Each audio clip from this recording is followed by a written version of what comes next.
guys, it's Jennifer Party from jenniferparty.com and Understanding Energy, and I haven't been on here in a super long time. Haven't posted a video since the winter, I think. My life's been kind of crazy, and it's continuing to be kind of crazy, but I just wanted to hop back on here, and it seemed like a good day to do it because of some exciting things that are happening astrologically, so I just thought I'd mention those. Really the big news today is that Venus entered Taurus, which is a sign that she rules, and Mercury just entered Gemini, which is a sign that he rules. And this is especially exciting because Venus spent a lot of time, due to her retrograde this year, she spent a lot of time in Aries, which is a Mars-ruled sign and one that she's not very comfortable with. And then retrograded back into Pisces, where she's generally more at home, but she was overly sensitized by aspects to Chiron, the wounded healer, and by a square to Saturn, who brings up restrictions and maybe systemic relationship issues and things like that. So we've been dealing with all kinds of working out of some difficult systemic issues that have taken or are taking a lot of bravery on our parts, and the bravery is the Venus and Aries part. Mercury spent a lot of time also in Taurus, which is, now I have Mercury in Taurus, but generally, classically speaking, Mercury is also not as home in Taurus, not so at home in Taurus, because he moves very slowly. He answers to a very stable, kind of fixed point of view, and likes to preserve existing values and doesn't really like to shift and change and communicate on the fly. So now Mercury spent a lot of time in Taurus and also in Aries this year due to his retrograde. So he was fighting a lot in Aries and trying to make strong strides, and then in Taurus was feeling maybe like, hold on, slow down, now I need to figure out what's really important. So we're in this exciting period now where, with Venus entering Taurus, she's really much more at home. And I'm realizing, just from contacting and really feeling this energy today, that Venus in Taurus in so many ways is very much about what makes us feel good. It's about knowing ourselves and our priorities and feeling comfortable in our own skin and taking our time. If we feel pressured, just exhaling and just being with the moment. And remembering, this is not such a big deal. I am where I need to be.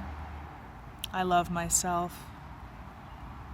I can find beauty in my surroundings and in my own nature. This is all workable. So even in that just sort of slowing down, it feels very Venus and Taurus to me. Other things today that have felt very Venus and Taurus to me have been a good meditation session that I had earlier today and that I led some other people through, because I had the good fortune to be able to do that as part of my job. And enjoying a good meal, enjoying a good book, and a really yummy chai latte. Being right now surrounded by a little bit of nature, even if it is actually in a parking lot, but outside the music school that I teach at. All of these comforts, all of this sensual aspect of really just being in our own skin and enjoying what we have is very Venus and Taurus, knowing and appreciating who we are and what we have. Mercury in Gemini brings lightness. So if Venus in Taurus says, look, it's not a big deal because I know who I am and I can just relax, right? The Mercury in Gemini says, I can also play. I can experiment with new ideas. I can pick up the phone and reach out to somebody. I can experiment. I can try different things and just get a feeling for where I'm at. So Mercury in Gemini is able to think on its feet more. It's able to try on multiple perspectives. It embraces movement. It embraces experimentation and learning and keeping an open mind and consulting with other people who know things. If you don't know something, you know someone you can reach out to. So that's very Mercury and Gemini. So I'm looking forward to exploring that energy. It's also worth mentioning, even though astrologically this energy is not considered as strong, but it's worth understanding, that Mars also entered Cancer just 2 days ago, I believe. And so while Mars is in Cancer for roughly the next 5-6 weeks, we're going to feel more driven to respond to things on an emotional level. So this is where these tools, these Venus in Taurus and Mercury in Gemini tools of being comfortable and reaching out or experimenting are very helpful, because Mars in Cancer can take things personally. It can really feel the impact of the world and relationship and other systemic issues in the feeling quality of what's going on. It hits hard, it hits the gut, it can keep you up at night. It can also drive you to connect. It can cause you to reach out and have a heart-to-heart conversation with somebody that you really need to have. Or we can go the other way and clam up and become the crab in the shell. So we really want to use these practices of this Venus and Taurus sensuality and knowing ourselves in order to come home, come deep within, so that we can access the heart of Mars in Cancer rather than the more reactive nature that can come up. And keeping our mind also open, flexible, being willing to communicate, not needing to know the definitive answer to things. Mercury in Gemini realizes that every day is a bit of learning. Every day has a new puzzle. So if we can keep an open mind, we can go much further. Something about Mars in Cancer also, in addition to being impacted more emotionally and being related to the stomach and feeling things in our gut. Mars in Cancer is very influenced, because Cancer is ruled by the moon. It's very influenced by the movement of the moon. So you may find that you feel different ways from one day to the next, or approximately every 2¼ days as the moon changes signs. And as the moon waxes and wanes, this is going to affect your energy level. It's going to affect your perspective. Now, Mars in Cancer is not random. It does look for comfort and security and a safe place to land. And it does look to, make sure it has a good footing and feels emotionally safe. But nonetheless, the moods will shift and different things will come up as the moon goes through its sign and phases over the next 5 weeks with Mars in Cancer. And it's especially important right now as we're building to a full moon. We have a very exciting day coming up on Friday, like early Friday morning. We have like 3 big events all happening back to back. And it's a mixture of dark and light, so to speak. The sun is quincunx Pluto, which means we need to make adjustments in our awareness and keep our minds open, sun and Gemini, in order to deal with some long-term systemic issues, which may deal with, they may be issues of power or working through structures, work, issues with big organizations. This is all Pluto and Capricorn stuff. Who has control? So we need to be able to negotiate and make adjustments in order to make improvements in our lives that are maybe a long time coming. This is Sun, quincunx, Pluto. We also have the full moon.